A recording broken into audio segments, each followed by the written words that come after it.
জ্বালানি সংকট মোকাবেলায় করণীয় নির্ধারণে ১০ সদস্যের বিশেষ কমিটির সরকার দলীয় ৫ জনের নাম ঘোষণা করেছেন প্রধানমন্ত্রী তারেক রহমান। দ্রুতই ৫ জনের নাম দেবে বিরোধী দল। বৃহস্পতিবার সংসদ অধিবেশনে সরকার ও বিরোধী দলের এই সমঝোতাকে সাধুবাদ জানান স্পিকার হাফিজউদ্দিন আহমদ। তিনি বলেন, সরকার ও বিরোধী দল এভাবে সহযোগিতার মাধ্যমে অগ্রসর হলে দেশের যে কোনো সমস্যার সমাধান করা সম্ভব। যে আপনি আলাপ আলোচনা করতে চেয়েছেন, জ্বালানি সংকট মোকাবিলায় বুধবার সংসদ অধিবেশনে আলোচনা করেন সরকার ও বিরোধী দলের এমপিরা।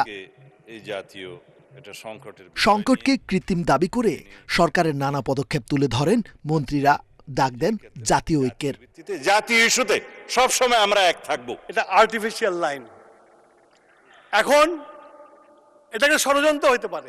বিরোধী দলের আহ্বানে জনস্বার্থে যে কোনো সমস্যা নিয়ে আলোচনায় বসার ঘোষণার পরদিনই কমিটি গঠনের লক্ষ্যে প্রধানমন্ত্রী সরকারের পক্ষে জ্বালানি মন্ত্রীর নেতৃত্বে ৫ সদস্যের নাম সংসদে তুলে ধরেন।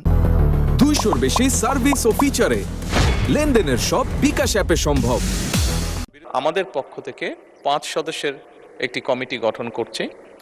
আমি আপনার মাধ্যমে বিরোধী দলীয় নেতা এবং বিরোধী দলকে অনুরোধ করব, ওনারাও যদি ৫ জনের নাম দেন তাহলে এই ১০ জন ব্যক্তি বসে এই বিষয়গুলোর উপর আলোচনা করতে পারে। কোনো পরামর্শ থাকলে এই কমিটির মাধ্যমে সেটি সরকারের কাছেও আসলো। সরকারের পদক্ষেপকে সাধুবাদ জানান বিরোধী দলীয় নেতা। তিনি জানান, তাদের পক্ষে দ্রুতই ৫ জনের নাম প্রকাশ করা হবে। মাননীয় প্রধানমন্ত্রীকেও ধন্যবাদ বিষয়টাকে ইতিবাচকভাবে নেওয়ার জন্য। আমরা আশা করি এই সংসদ জাতীয় সকল সমস্যা সমাধানের কেন্দ্রবিন্দু হবে ইনশাআল্লাহ,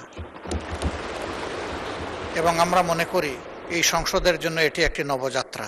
জাতীয় সংকটে সরকার ও বিরোধী দলের এই সমঝোতাকে সাধুবাদ জানান স্পিকার হাফিজউদ্দিন আহমদ। সরকার এবং বিরোধী দল এইভাবে যদি সহযোগিতার মাধ্যমে অগ্রসর হয়, দেশের যে কোনো সমস্যার সমাধান করা সম্ভব। আপনাদেরকে ধন্যবাদ। রেজওয়ানুল হক, ইন্ডিপেন্ডেন্ট নিউজ, ঢাকা।